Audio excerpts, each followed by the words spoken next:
Joining us now, Todd Furnace, who has been with us before. He's the author of the 60% Solution, Rethinking Healthcare, to talk about the arrangement or relationship, whatever you want to call it, between the White House and Facebook, and whether or not to believe everything you see on the internet and social media. Obviously, no. Todd, welcome back in. Thanks for being here. Good morning. How are you today?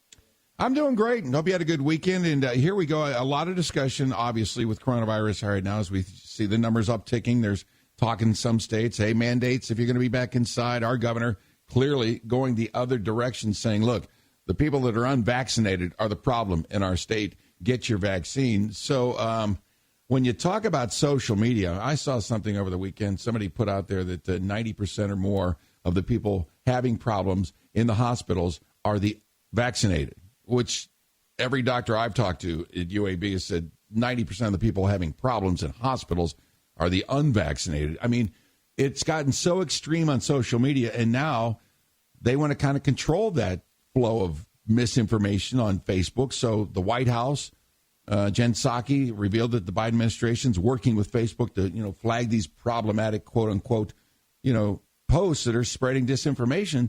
But then the other side's going, ho. Who made you the police on limiting and censoring what we're doing on there? So where do you stand on this?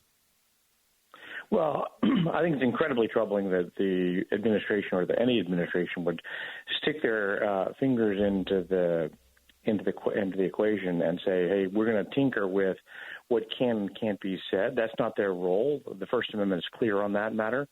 And there are lots of problems associated with it. We need to have a free flow of ideas out there. And just because somebody posts something doesn't relieve the individual reading it of the obligation to follow up and do additional homework, especially for something as serious as taking medicine or not taking medicine, or taking a vaccine or not taking a vaccine. This is a critical issue. And again, the obligation of diligence is on the part of the reader, not on the part of the federal government.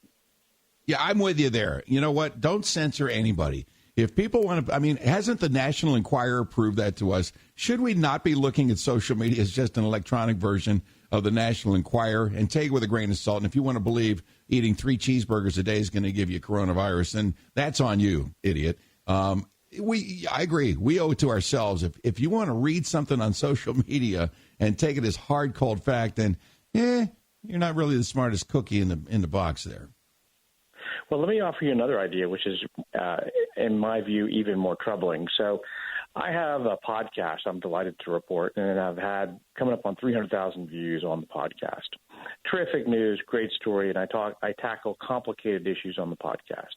Mm-hmm. I had Senator Steve Daines last week on the podcast, and I wanted to promote the fact that I had a sitting senator talking about brand new legislation that had just been passed on a bipartisan basis with he and Senator Leahy and Senator Durbin. So terrific news, right? I'm all excited about this.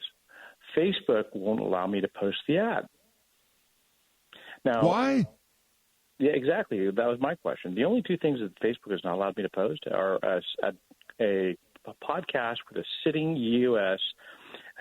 primary care physician talking about primary care, and another one talking to Senator Steve Daines, the sitting senator, about current law.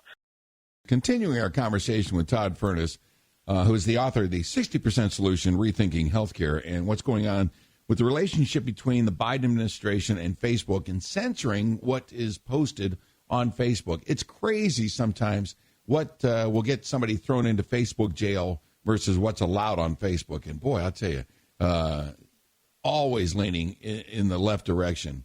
But I don't like any censorship. And if you're going to have Facebook out there, let all fly. If you want to come out there and say you're going to get 3 ears growing because you've taken a vaccine and the government chips are in there. If people want to believe that crap, then, let it fly. I think you're right, Todd, when you say it should be on us as viewers and readers to do our own due diligence and not take everything, with a complete validity from Facebook. To me, it's the National Enquirer. So, Todd, you're about to get into this discussion you had with a sitting U.S. Senator and that topic and how Facebook jumped on you. Tell me about it. Yeah, so we're talking about a current law with a sitting senator, and Facebook refused to allow that to be promoted on their platform. They allowed the podcast itself to air on other channels. But so YouTube showed the podcast, but couldn't promote the podcast. So they said that the advertisement violated community standards. What was the topic? The topic was the Competitive Health Insurance Reform Act, which removes federal antitrust law exemptions from insurance companies.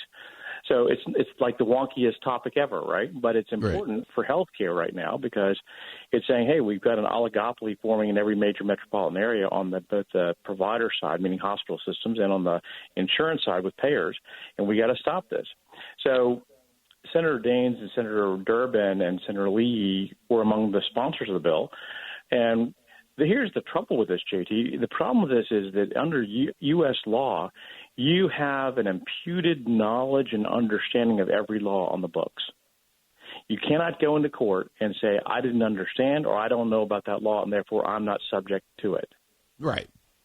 So now if you said, well, yeah, that's all good and well, but we're not going to let you learn about it, that's a problem. To ban or censor or block U.S. members of Congress for having open discussions about an issue that faces Americans, whether they're right or wrong, the discussion should be allowed, and you being banned from getting exposure on that because of the topic didn't agree with the platform administration or however you want to call it is ludicrous, outrageous. It's not like you're talking to somebody that's come down from Mars and has landed in a cornfield and they claim that they've got the answers for it. I mean, these are sitting government officials.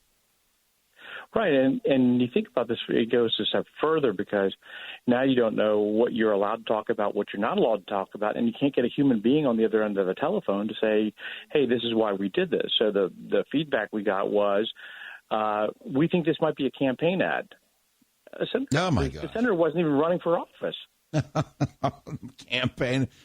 Look, in worst case scenario, I mean, my gosh, you were discussing critical race theory. Okay, you're obviously a bigot. You're going to be fired now. It seems every time somebody goes public somewhere, you got to be, checking your P's and Q's because the backlash on political correctness and allowing free speech anymore is just outrageously on steroids. So I'm not surprised when you say it's tough to get people on to talk about it. Oh, I don't know. I better not. I mean, I could be in trouble. Well, the irony here is my podcast is called Civil Discourse, hosted by Todd Furness. That not ironic? You're right. That's exactly what it is, Todd. Hey, thank you so much this morning. We'll have you back. I appreciate you.